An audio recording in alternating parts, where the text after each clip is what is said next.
Okay, what's up guys? I'm here to do a video of the 5 contemporary fiction books I want to get done by the end of this year. I used to do TBRs, like monthly TBRs, books that I wanted to read for every month, but I never stuck with them.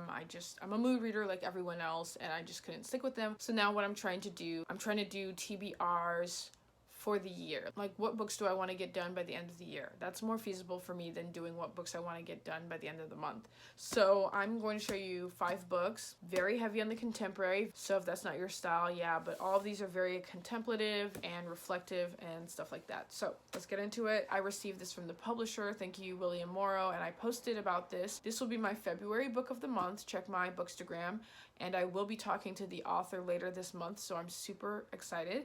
But this is The Kindest Lie by Nancy Johnson. This book, a lot of people have described it as being about the American dream. To add more detail, the main character is a black engineer, Ivy League educated, married to a good man, and she's basically the symbol of black people ascending the class ladder. But, you know, there's something holding her back. Basically, when she was a teen, she got pregnant and gave away her child. So when her and her husband want to start a family, she can't get over that, and she goes back to her hometown to reckon with that. And when she goes back to her hometown, she finds that it's filled with unemployment and racism, and she's kind of shocked. And it's this grappling with the American dream as you know it and the American reality that other people are facing. What's interesting is this book starts off with the inauguration of President Barack Obama, which adds another layer to it, if that makes sense. So I'm super excited to read this. This is, you know, an interesting post-Obama era book, and I cannot wait to speak to the author about everything that is going on in this book. So yeah.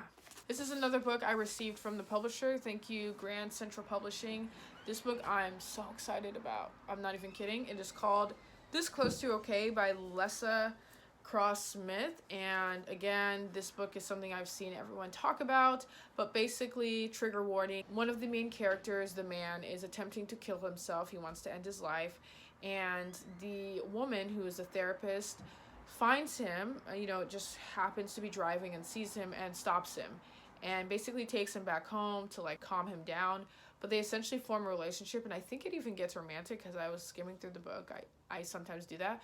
But yeah, it's an interesting look at human relationships and also about mental health as well. So I'm super excited to read this book. I really cannot wait. I need to finish this. Literally, I need to finish this book. Okay, this book is a book that I'm super excited for. If you know Kid Cudi, he is a musician, producer, but he's getting into the film and TV realm, and he has the rights to, I guess, make this into a series. I saw the news for that, but Real Life by Brandon Taylor. And this book is about a queer, black PhD student who's from the South. I think he's from Alabama, and he moves to the Midwest to pursue his program. But it's super white, and he feels kind of alone. And I think this is such an interesting look at how black academics have to deal with pretty white institutions. But yeah, I'm really excited for this book because arguably it's kind of mundane in the same way that Memorial by Brian Washington is. But I really like books like that. And I think it's going to be really, thoughtful and really speak to the black academic experience. So I'm really excited for that because I haven't seen many books explore that, especially in the post-college range. Okay, so this is a book that my brother actually already did a review of on my Bookstagram page, and he also got a free shirt from the author because the author saw the review and liked it.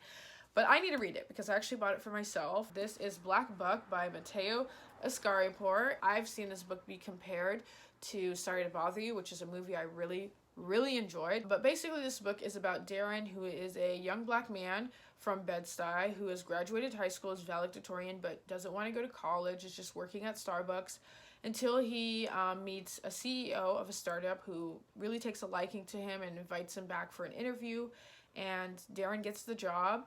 And while he's ascending this company and basically getting good at it, getting good at sales, he's losing himself. He's losing his connection to his girlfriend, to his old friends.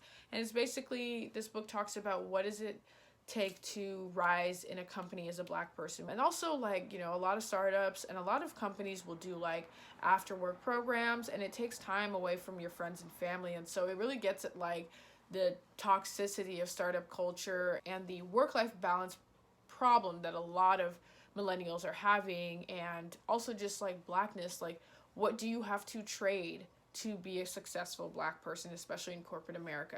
So I'm super excited to read this book. Even though, I'm not gonna lie, the cover, at first the cover was like, it wasn't the best at persuading me. I don't know why I don't love this cover. But having read all the positive reviews, I'm super interested in getting into this.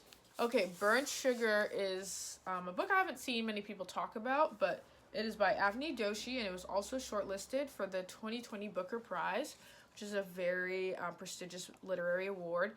But this book is very interesting. It's basically about a tumultuous relationship between a mother and a daughter, and the mother is losing her memory. So the daughter can't really confront all the issues between them anymore. Can't really get into why she doesn't like her mother anymore because her mother's losing her memory. And so it's so interesting because in the book, I read a little bit of it, the daughter explains like part of how she got off on her really bad childhood was bringing up her bad childhood to her mother to make her mother feel bad, and it would give her some like calm when her mother felt like bad about what she did.